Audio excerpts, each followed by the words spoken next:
Film ini akan berfokus kepada seorang pria yang bernama Stenio. Dia merupakan seseorang yang bekerja pada malam hari di sebuah kamar mayat kota Sao Paulo, Brazil. Stenio memiliki kemampuan dapat berbicara dengan para mayat. Setiap jenazah yang masuk ke kamar mayat akan menceritakan kisahnya kepada Stenio, baik bagaimana ia terbunuh ataupun rahasia kelam yang ia miliki semasa hidupnya. Você não vai pra lugar nenhum. Isso. Tapi Stenio tidak pernah memiliki masalah mengenai kemampuannya berbicara dengan mayat. Chama eles, mano. Eu quero ser enterrado na vala dos mendigos. Hoje você vai ter que ler o cartaz aqui. Bekerja di sebuah kamar mayat tentu saja Stenio tidak mendapat gaji yang besar sehingga ia harus menjalani hidupnya yang pas-pasan. Hal ini dibuktikan ketika ia sering menganjuk minuman di sebuah toko. Walaupun saat ditagih pura-pura terbuka duit, sang pemilik toko masih tetap memberikannya anjukan. Filha, uma vez ou outra tem tempo. Não é certo deixar ela tão sozinha. Setelah pulang ke rumahnya, Stenio langsung menghampiri anaknya yang bernama Sisa dan Edson. Tapi kedatangannya tidak disambut dengan baik oleh istrinya. Ia bernama Odette. Odette selama ini tidak menyukai pekerjaan Stenio karena sering pulang dengan membawa bau amis darah.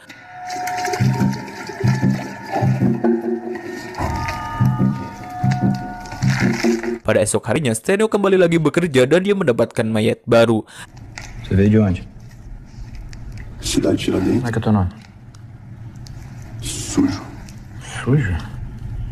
Mayat itu adalah salah satu korban tindakan kriminal. Si mayat yang bernama Sujo menceritakan bahwa dirinya mati karena ditusuk dari belakang, dan orang yang menusuknya adalah temannya sendiri. Sujo kemudian meminta bantuan kepada Stenio agar ia memberitahu siapa orang yang telah membunuh Sujo kepada saudaranya. Akan tetapi Stenio tidak ingin ikut campur dengan masalah mereka. Singkat cerita, Stenio kembali bekerja dan ia kembali mendapatkan mayat korban pembunuhan. Saat dibuka, ternyata itu adalah seorang penjahat yang Stenio kenal.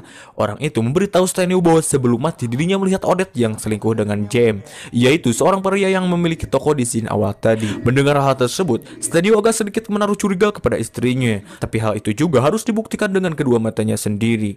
Tu tá lavando defunto aí, tua mulher tá te chifrando de baseada, rapaz. O que você falou? Hingga akhirnya ia memergoki istrinya. Dan benar saja, ternyata istrinya selingkuh dengan pemilik toko.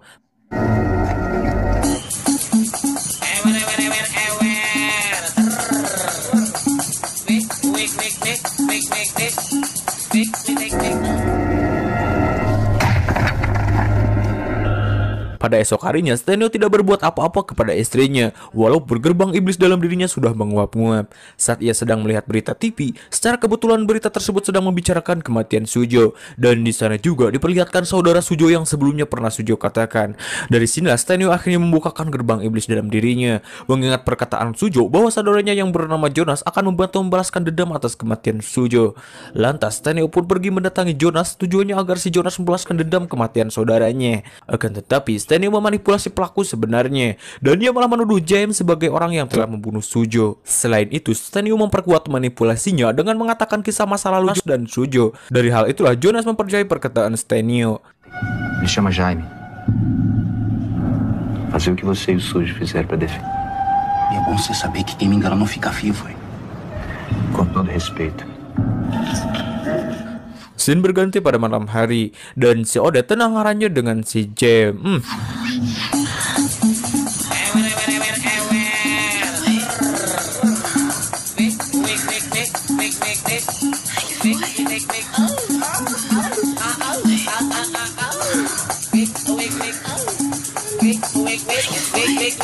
Outra coisa também, levar as crianças lá na padaria foi golpe baixo, viu? Bagus, anjir. Setelah mereka melakukan pengecodotan, James akhirnya bergegas untuk mengantarkan Odette pulang. Tapi saat perjalanan, ternyata Jonas dan juga anak buahnya sudah menunggu kedatangan James. Tanpa lama-lama, anak buah Jonas langsung berhentikan mobil James. James sempat berkata bahwa dia tidak tahu apa-apa dan dia juga tidak mengenali Sujo. Tapi Jonas yang sudah dipenuhi dengan amarah akhirnya langsung menggorok James hingga tewas.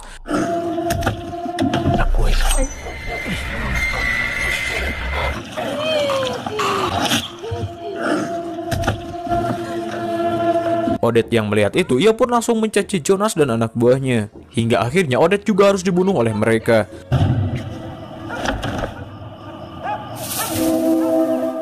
Sementara Stenio diberitahu salah satu mayat bahwa perbuatan Stenio sudah benar-benar salah. Namun Stenio mengabaikan semuanya karena ia berpikir yang akan dibunuh hanya si James saja.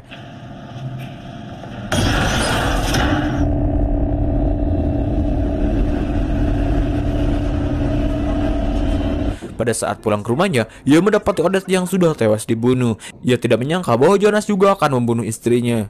Singkat cerita, mayat Odette pun dibawa ke kamar mayat Stenio. Di sana, ia berkata bahwa dirinya lah yang telah mengirimkan berandalan itu untuk membunuh James. Tapi dia tidak tahu bahwa Odette juga akan dibunuh mereka. Stênio, você não tá metido nisso, tá? O que você acha? Desgraçado, filho da puta!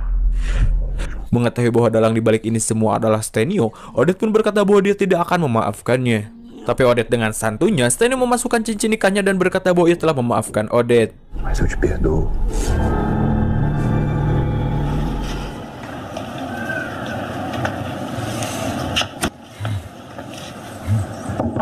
Hari demi hari Stenio lalui sebagai duda anak dua. Sampai di suatu hari ia mendapati dua korban pembunuhan lainnya. Dan ternyata korban tersebut adalah Jonas dan anak buahnya. Mayat Jonas berkata bahwa mereka berdua dibunuh oleh hantu Odette yang masih gentayangan. Ia berkata bahwa harusnya yang Odette bunuh adalah 3 orang. Dan orang yang ketiga adalah Stenio sendiri. Saat sedang berkata, mayat teman Jonas seperti mengeluarkan sesuatu dalam mulutnya. Setelah dilihat, ternyata itu adalah kulit yang terdapat tulisan Edson dan sisa. Akhirnya Stenio berpikir mungkin Odette akan membunuh mereka berdua. Sementara di tempat lain, anak Stenio, Edson dan sisa sudah mulai diteror oleh hantu Odette. Ai.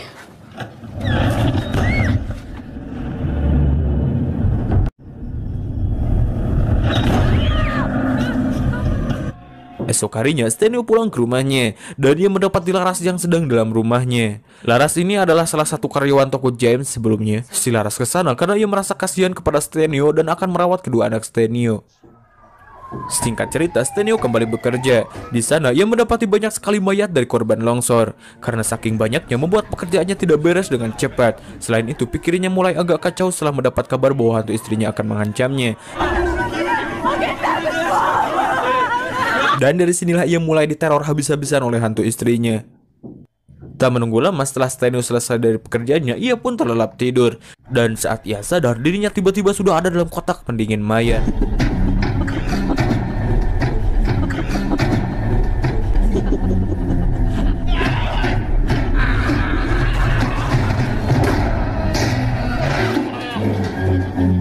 Setelah berhasil keluar, ia diherankan dengan cincin yang keluar dari mulutnya. Padahal cincin tersebut sudah ia pasangkan pada tangan Odette. Kemudian kedua temannya menghampiri Stenio dan memberinya waktu istirahat untuk Stenio. Karena mungkin atas pekerjaan yang sangat banyak membuat pikiran Stenio kacau. Saat pada malam hari, Lara mendapati sisa yang sedang ngalindur sambil coret-coret. Saat ia memasuki ruangan tamu, ia melihat tulisan di atap rumah. Dan tiba-tiba ia dikagetkan dengan suara televisi yang mengeras sendiri.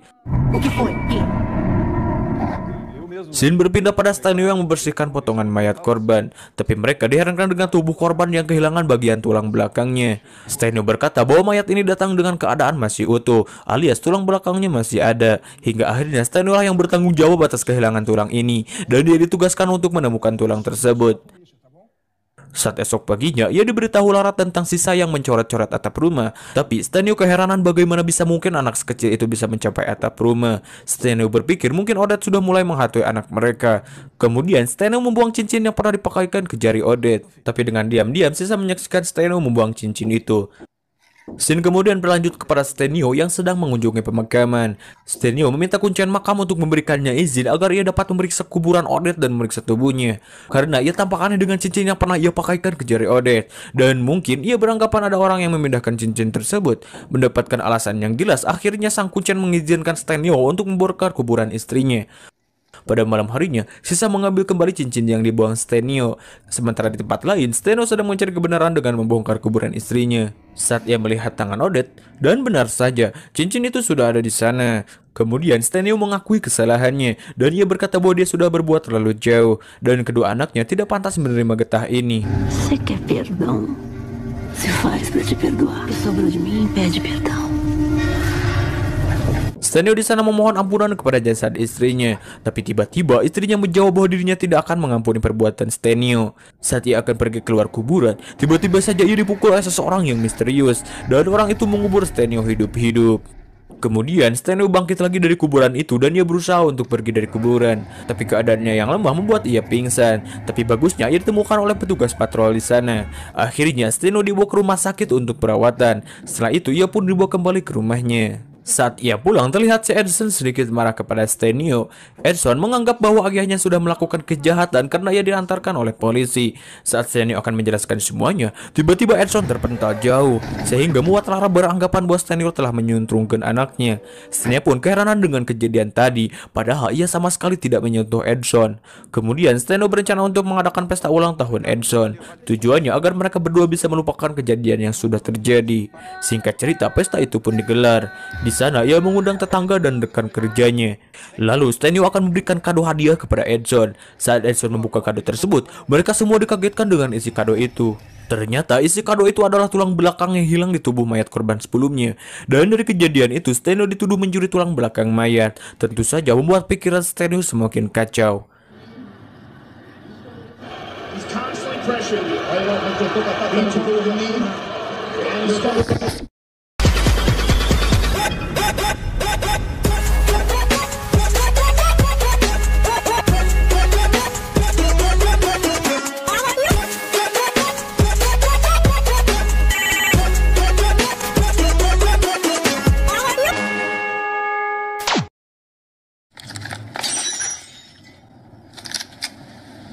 Saat malam harinya, Stenio menghampiri suara pecahan kaca. Dikagetkan dengan orbs yang melewat, ia pun bergegas menghampiri orbs tadi. Tapi ia tertahan oleh gelasan yang melukai tubuhnya. Saat itu juga, Stenio melihat kedatangan Odette di sana. Stenio berusaha mengejar Odette yang akan masuk ke kamar anaknya, walaupun ia harus merelakan tubuhnya terkena rahit oleh gelasan cap semut. Saat ia sudah sampai ke kamar anaknya, betapa kagetnya Stenio ketika melihat anak mereka berdua sudah terluka. Dan ternyata itu hanya halusinasinya saja. Tapi walaupun halusinasi, tubuh Stenio tetap terluka. Dan ini semua adalah upaya Odette untuk membuat Stenio terluka sedikit demi sedikit.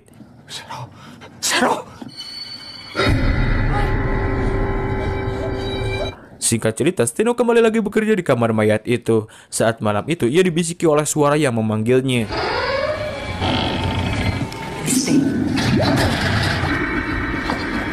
Setelah ditelusuri, ternyata itu adalah Odette. Merasa sudah lelah, akhirnya Stenio berkata apa yang harus ia lakukan agar semua teror ini selesai. Dan hantu Odette menyuruh Stenio agar membunuh Lara. Tujuannya agar anak-anak mereka tahu siapa dalang dibalik pembunuhan Odette. Kemudian Odette mengancam Stenio jika saja dia membunuh Lara, maka Odette akan pergi. Tapi jika tidak, maka Odette akan membunuh Edson dan Sisa. Stenio yang tidak ingin membunuh akhirnya menolak permintaan istrinya. O que está acontecendo? Mas acho que vai acontecer. Keesokan harinya, Stenio berkata kepada Lara bahwa ia harus membawa Edson dan Sisa keluar dari rumah ini. Mungkin jika keluar dari rumah ini, Edson dan Sisa akan aman dari teror ibunya. Akhirnya, Lara pun mengiyakan keinginan Stenio. Setelah mereka sampai di kediaman Lara, Sisa yang sedang tertidur tiba-tiba dibangunkan oleh Edson. Kemudian, Edson membawa Sisa ke dalam dapur. Saat di dapur, ternyata itu bukanlah Edson, melainkan hantu Odette yang berusaha untuk membunuh Sisa. Abre. É legal. Edson? Tapi untungnya nyawa Sisa masih bisa diselamatkan oleh mereka berdua yang terbangunkan. Merasa tidak aman, Lara membawa mereka berdua kembali ke rumah Stenio. Saat mereka sudah ditenangkan, Stenio yang sendiri tiba-tiba melihat sebuah tulisan yang berkata bahwa dirinya harus menumpahkan darah. Melihat keadaan Stenio yang sudah tidak eling, akhirnya ia memutuskan untuk membunuh Lara. Saat akan membunuhnya, tiba-tiba Lara terbangun dan mendapati kabar bahwa ibunya Lara telah meninggal. Akhirnya Lara dan Stenio pun harus pergi melihat ibunya. Ketika di rumah sakit, Stenio yang bisa mendengarkan para mayat berbicara, ia diberitahu oleh ibunya Lara. Eu quero a minha filha longe. Do lado de cá, você é um cara maldito. Não vai descansar até você derramar sangue. Bahwa ia harus menjauhi Lara, karena si ibu sudah tahu bahwa Odette tidak akan pergi jika Stenio belum membunuh Lara. Sebelum pergi, ia berkata apa yang harus ia lakukan sekarang agar Odette tidak mengancam anak-anaknya. Ibu itu menjawab bahwa Stenio harus membuang semua yang berbau dengan Odette seperti bekas pakaian dan lain-lainnya. Hingga akhirnya Stenio pun mengumpulkan barang Odette dan segera akan membakarnya. Saat ia akan membakarnya, ia kembali diganggu oleh hantu Odette.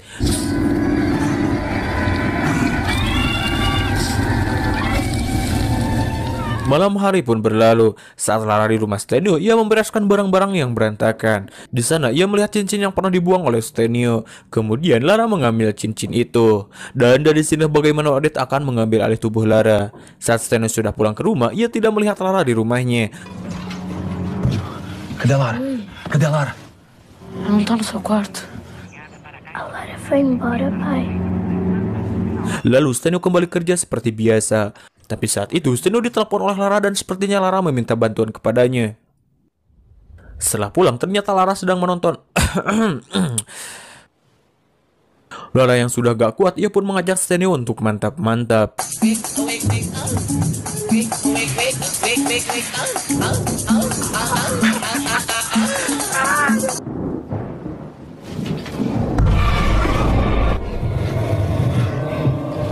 Di sana Odette menyuruh Stenio agar membunuh Lara, tapi Stenio menolaknya sehingga membuat dirinya terancam.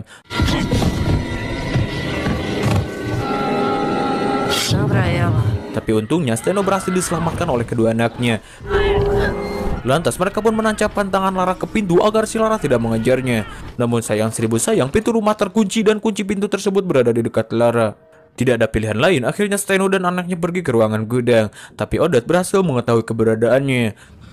Lara, o que era aquilo? Era tua mãe nela.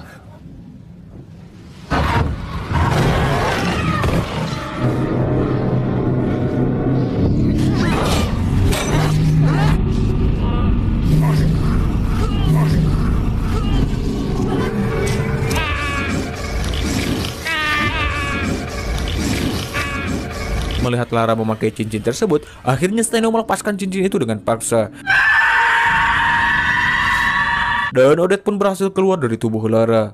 Tapi di sana Odette datang lagi. Namun Stenio memutuskan untuk tidak lari lagi dari kejaran Odette. Ia menyadari bahwa perbuatannya memang tidak bisa dimaafkan begitu saja. Dan ia berkata Tuhan tidak akan mengampuni siapapun yang membunuh keluarganya sendiri. Lantas Stenio pun akhirnya berkata jujur kepada mereka bahwa yang membunuh Odette dan James adalah dirinya. Dan ia berkata kepada Odette jika dirinya menyelesaikan ini maka Anda jangan pernah datang lagi ke sini. Acabou.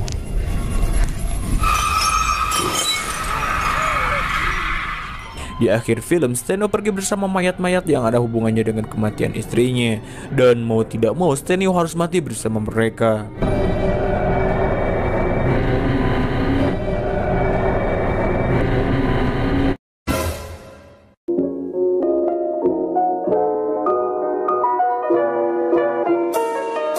Secara keseluruhan film ini bagus menurut saya, cuma ya itu sih kembali lagi kepada kalian masing-masing bro. Oke, pesan yang moral bisa diambil dalam film ini bahwa membunuh bukanlah salah satu pilihan yang paling tepat. Dengan membunuh bukanlah menjadi akhir dari masalah, tapi menjadi awal dari berbagai masalah yang akan datang. Sekian dari kami, mohon maaf jika ada kesalahan atau guyonan yang gak lucu. Jika ada kritik, saran, dan rek film silahkan tulis di komentar.